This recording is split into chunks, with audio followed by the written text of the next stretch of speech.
Assalamualaikum warahmatullahi wabarakatuh dan selamat pagi, siang, sore Ibu Asri dan teman-teman.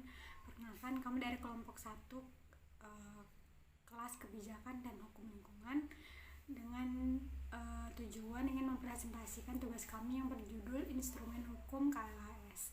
Dan untuk anggota kelompok kami sendiri bisa dilihat pada layar. Yang pertama ada Arik, kemudian ada Hasril, lalu ada Geraldine, lalu ada Halim, ada saya sendiri Rindi, dan ada Rian. Outline yang akan saya dan teman-teman saya, kelompok saya sampaikan ada 4. Yang pertama pengertian KLHS, kemudian yang kedua instrumen hukum KLHS, yang ketiga contoh KLHS, yang keempat kesimpulan.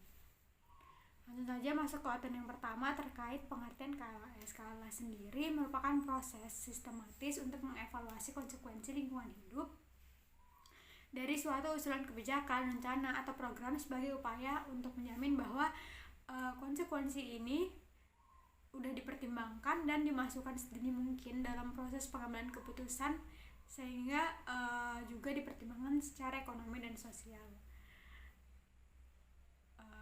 Selanjutnya akan disampaikan oleh rekan saya.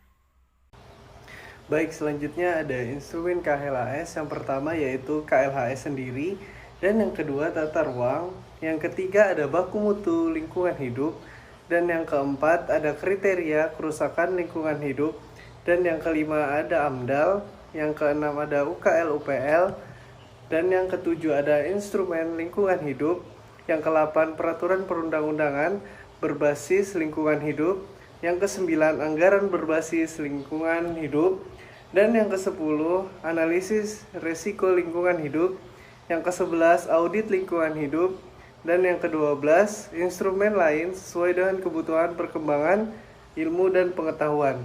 Baik, selanjutnya yaitu instrumen hukum KLHS.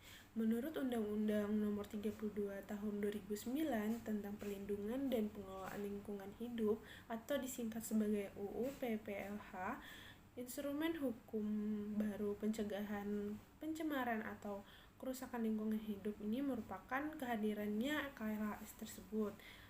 KLHS ini terikat dengan upaya mewujudkan prinsip pembangunan yang berkelanjutan, serta ini diamanahkan pada pasal 33 ayat 4 Undang-Undang 1945. Dengan kehadiran instrumen KLHS ini menempati posisi sentral yang dimana dalam sistem hukum perlindungan dan pengelolaan lingkungan ini merupakan rangka pengaruh utama untuk pembangunan yang berkelanjutan. Nah, selanjutnya akan dijelaskan oleh rekan saya. Selanjutnya di sini saya akan menjelaskan terkait mekanisme pelaksanaan KLHS. Yang pertama, pengkajian pengaruh KRP atau kepanjangannya adalah kebijakan, rencana, dan program terhadap kondisi lingkungan hidup di suatu wilayah.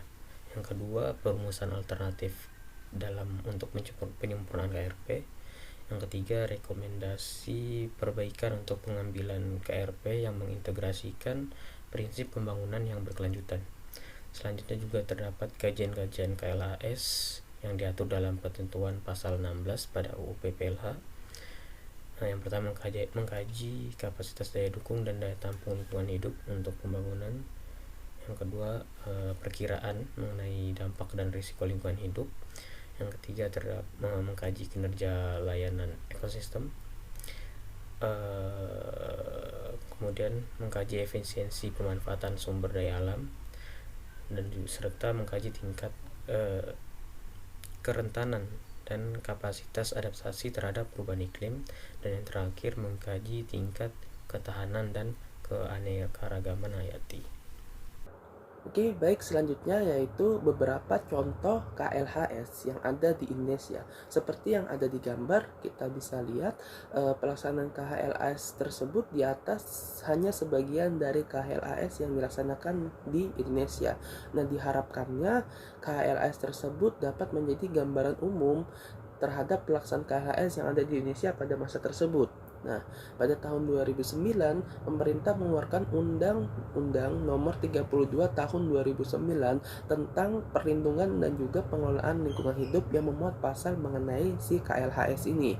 Nah, UU kemudian ditindaklanjuti dengan dikeluarkannya Permen LH Nomor 9 Tahun 2001 tentang pedoman umum KLHS. Kita lihat beberapa contoh dari KLHS yang ada di Indonesia, seperti KLHS Kajian Lingkungan Hidup untuk Kawasan Pembangunan Seimengke.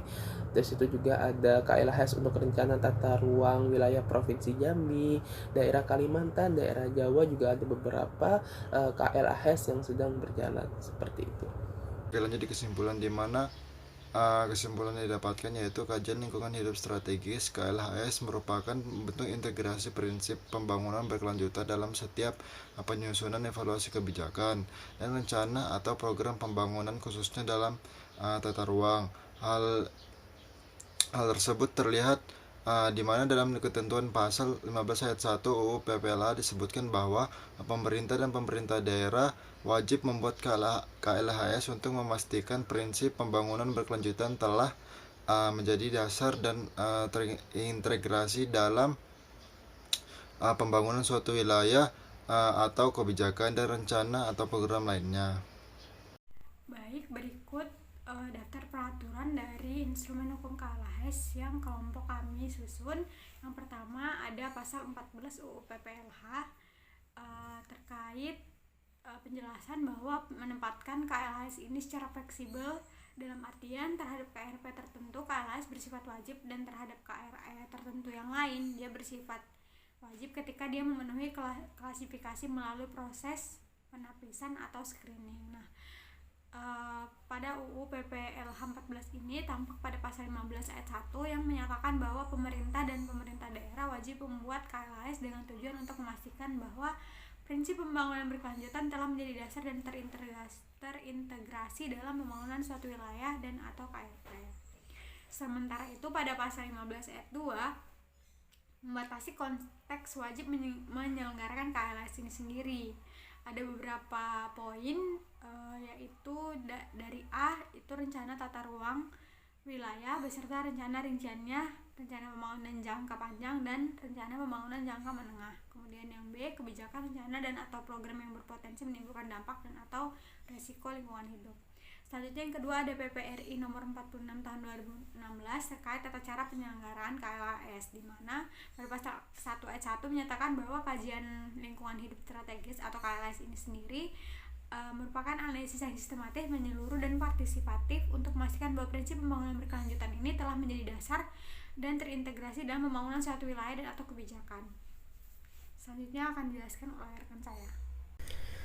Baik, kemudian pada UU PPLH pasal 15 paragraf 1 tentang kajian lingkungan hidup strategis, di mana tampak pada ketentuan pasal 15 ayat 3 yang berbunyi KLHS dilaksanakan dengan mekanisme yang pertama pengkajian pengaruh kebijakan rencana dan program atau disingkat KRP terhadap kondisi lingkungan hidup di suatu wilayah. Kemudian yang kedua perumusan alternatif penyempurnaan kebijakan, kemudian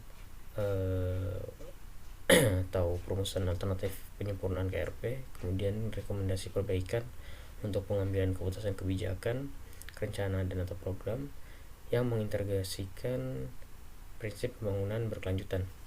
Kemudian pada pasal 16 dengan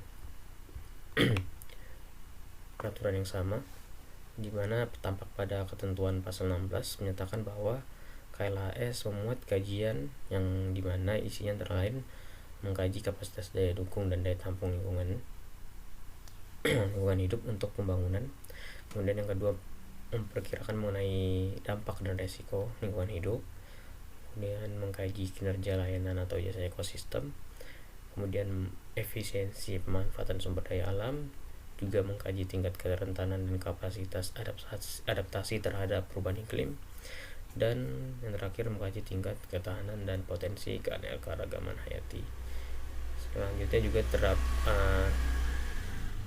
pada peraturan pasal 1 Undang-Undang Nomor 32 Tahun 2009 tentang perlindungan dan pengelolaan lingkungan hidup, di mana berisi terkait pengertian lingkungan hidup, yaitu lingkungan hidup adalah kesatuan ruang dengan semua benda, daya, keadaan, dan makhluk hidup, termasuk manusia dan perilakunya yang mempengaruhi alam itu sendiri, serta kelangsungan kehidupan dan kesejahteraan manusia serta makhluk hidup lainnya.